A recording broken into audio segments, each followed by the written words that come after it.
നമസ്കാരം, എല്ലാവർക്കും ഫ്ലേവർ ഷോറിൻ്റെ സദ്യ സീരീസിലെ 5ാമത്തെ എപ്പിസോഡിലേക്ക് സ്വാഗതം. ഇന്ന് നമുക്ക് തേങ്ങ വറുത്തരച്ച് നല്ലൊരു തീയൽ എങ്ങനെയാണ് ഉണ്ടാക്കുന്നതെന്ന് നോക്കാം. ഇന്ന് ഞാനിവിടെ തീയൽ ഉണ്ടാക്കാൻ വേണ്ടിയിട്ട് വെണ്ടയ്ക്കയാണ് എടുത്തിരിക്കുന്നത്. എന്നാൽ നിങ്ങൾക്ക് ഇതേ തീയലിൻ്റെ കൂട്ട് വെച്ചിട്ട് പാവയ്ക്കയോ വഴുതനങ്ങയോ ഉള്ളിയോ ഒക്കെ തീയൽ ഉണ്ടാക്കാവുന്നതാണ്. വെണ്ടയ്ക്ക തീയൽ ഉണ്ടാക്കാൻ വേണ്ടിയിട്ട് ഞാനൊരു 12 വെണ്ടയ്ക്ക എടുത്തിട്ടുണ്ട്. വെണ്ടയ്ക്ക എടുക്കുമ്പോൾ അധികം മൂക്കാത്ത വെണ്ടയ്ക്ക എടുക്കാനായിട്ട് ശ്രദ്ധിക്കുക. പിന്നെ അതാ 2 സവോള എടുത്തിട്ടുണ്ട്. സവോളയ്ക്ക് പകരം നിങ്ങൾക്കൊരു 12 ചെറിയുള്ളി എടുക്കാവുന്നതാണ്. നന്നായി കഴുകി വെള്ളം കളഞ്ഞെടുത്ത വെണ്ടയ്ക്കയുടെ 2 അറ്റവും കണ്ടിച്ചെടുക്കുക. അപ്പോൾ വെണ്ടയ്ക്ക മുറിച്ചതിന് ശേഷം വെള്ളം തൊടാൻ പാടില്ല. വെള്ളം തൊട്ട് കഴിഞ്ഞാൽ അതിലൊരു വഴുവഴുപ്പുണ്ട്, അത് കൂടും. ഇനി വെണ്ടയ്ക്ക ഇതുപോലെ 4ആയി മുറിച്ചിട്ട് നീളത്തിലുള്ള ചെറിയ കഷ്ണങ്ങളായിട്ട് അരിഞ്ഞെടുക്കാവുന്നതാണ്. ഈ വെണ്ടയ്ക്കയിൽ പുഴുവോ കേടോ ഒക്കെ ഉണ്ടാവാനായിട്ട് വളരെയധികം സാധ്യത കൂടുതലാണ്. അപ്പോൾ ഇങ്ങനെ കീറി വെണ്ടയ്ക്ക അരിഞ്ഞെടുക്കുമ്പോൾ പുഴുവോ എന്തെങ്കിലും ഉണ്ടെങ്കിൽ നമുക്കതറിയാൻ സാധിക്കും. സവോളയും ഇതുപോലെ നീളത്തിലുള്ള ചെറിയ കഷ്ണങ്ങളായിട്ട് മുറിച്ചെടുക്കുക. ഇനി തീയെല്ലാം ആവശ്യമായിട്ടുള്ള ബാക്കി സാധനങ്ങൾ നോക്കാം. അരമുറി തേങ്ങ ചിരകി ഇതുപോലെ ഒന്ന് ഒതുക്കി എടുത്തിട്ടുണ്ട്. തേങ്ങ ചിരകി എടുത്തതിന് ശേഷം ഒരു മിക്സിയുടെ ജാറിലിട്ടൊന്ന് ജസ്റ്റ് കറക്കിയെടുക്കുക. അരഞ്ഞു പോകാൻ പാടില്ല. അപ്പോൾ അങ്ങനെ കറക്കിയെടുക്കുമ്പോൾ ഈ തരികളെല്ലാം ഒരുപോലെ ആയി കിട്ടും. അപ്പോൾ ഇത് വറുത്തെടുക്കാനായിട്ട് എളുപ്പമായിരിക്കും. ഇനി ഇതുപോലെ ചെറിയൊരു നെല്ലിക്ക വലിപ്പമുള്ള പുളി, അതും വെള്ളം ഒഴിച്ചൊന്ന് കുതിരാൻ വേണ്ടിയിട്ട് മാറ്റി വയ്ക്കുക. തീയലിന് ആവശ്യമായിട്ടുള്ള തേങ്ങ വറുത്തെടുക്കുക. അരമുറി തേങ്ങ ഒതുക്കി മാറ്റി വെച്ചത് ഒരു ചീനച്ചട്ടിയിലേക്ക് ഇട്ട് കൊടുക്കുകയാണ്. ചീനച്ചട്ടിയിലേക്ക് ഇട്ട് കൊടുത്തതിന് ശേഷം മാത്രം സ്റ്റൗ ഓൺ ചെയ്ത് കൊടുക്കാം. ഇനി ഇത് ലോ ഫ്ലെയിമിൽ വെച്ചിട്ട് വറുത്തെടുക്കാവുന്നതാണ്. തേങ്ങ വറുത്തെടുക്കാൻ വേണ്ടിയിട്ട് പ്രത്യേകിച്ച് എണ്ണ ഒഴിച്ച് കൊടുക്കേണ്ട ആവശ്യമില്ല.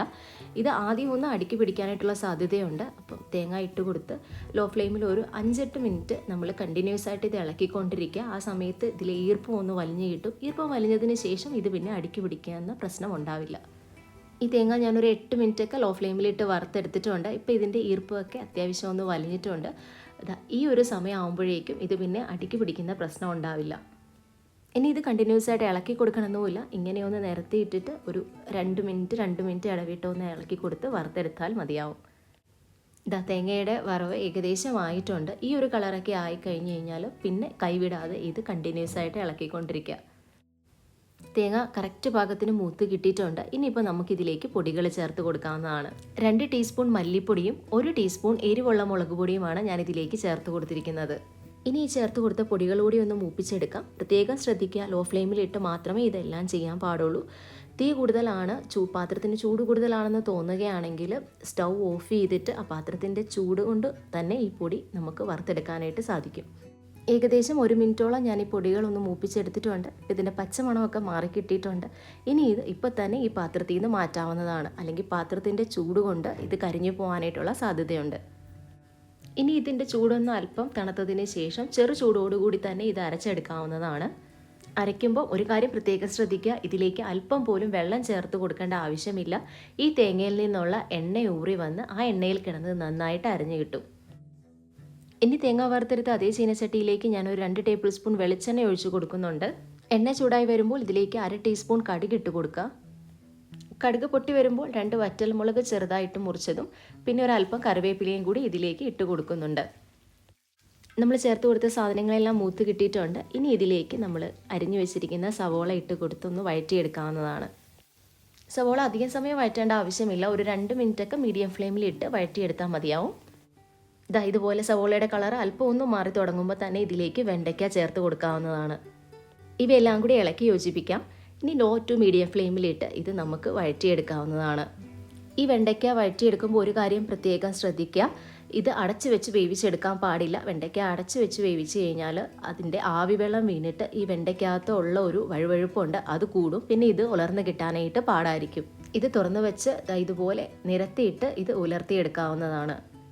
പിന്നെ ഇത് എപ്പോഴും ഇളക്കി കൊടുക്കേണ്ട ആവശ്യമില്ല. ലോ ടു മീഡിയം ഫ്ലെയിമിലിട്ട് ഇതുപോലെ നിരത്തിയിട്ട് ഇടയ്ക്ക് മാത്രം ഇളക്കി കൊടുത്ത് ഇത് നമുക്ക് വഴറ്റിയെടുക്കാവുന്നതാണ്. വെണ്ടയ്ക്ക ആവശ്യത്തിന് മൂത്ത് വന്നിട്ടുണ്ട്. ഇനി ഇതിലേക്ക് 1/4 ടീസ്പൂൺ മഞ്ഞൾപ്പൊടിയും 1/2 ടീസ്പൂൺ ഉപ്പും കൂടി ചേർത്ത് കൊടുക്കാവുന്നതാണ്.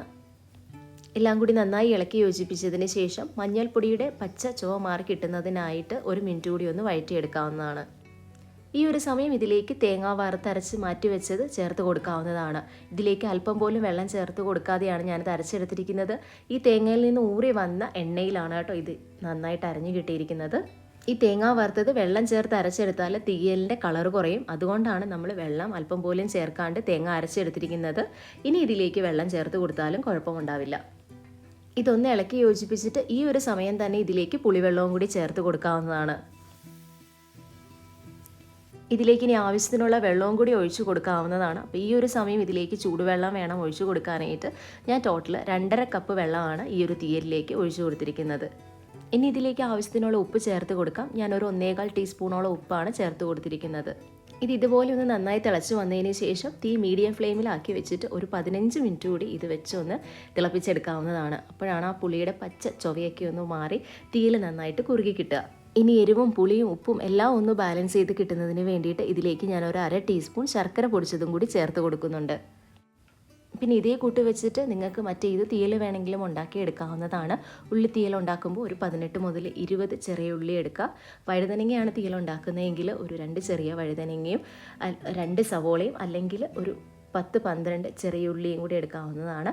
പാവയ്ക്കയാണ് തീയൽ ഉണ്ടാക്കുന്നതെങ്കിൽ ഒരു പാവയ്ക്കയും മീഡിയം സൈസുള്ള ഒരു പാവയ്ക്കയും ഒരു 12 ചെറിയ ഉള്ളി അല്ലെങ്കിൽ ഇതുപോലെ 2 സവോളയും കൂടി എടുക്കാവുന്നതാണ്. ഇതാ തീയിൽ നന്നായി കുറുകി എണ്ണയൊക്കെ ഒന്ന് തെളിഞ്ഞ് വരാൻ തുടങ്ങിയിട്ടുണ്ട്. ഈ ഒരു സമയം സ്റ്റൗ ഓഫ് ചെയ്യാവുന്നതാണ്. ഇതിരിക്കുമ്പോൾ അല്പവും കൂടി കുറുകി കിട്ടും. പിന്നെ ഈ ഒരു അളവിൽ സാധനങ്ങൾ എടുക്കുകയാണെങ്കിൽ നിങ്ങൾക്ക് സദ്യക്കൊക്കെ ഒരു 5 മുതൽ 6 പേർക്ക് വരെ സെർവ് ചെയ്യാവുന്ന രീതിയിൽ തീയൽ ഉണ്ടാക്കിയെടുക്കാവുന്നതാണ്. ഇനി നമുക്ക് മറ്റൊരു എപ്പിസോഡിൽ കാണാം. അതുവരേക്കും എല്ലാവർക്കും നന്ദി, നമസ്കാരം.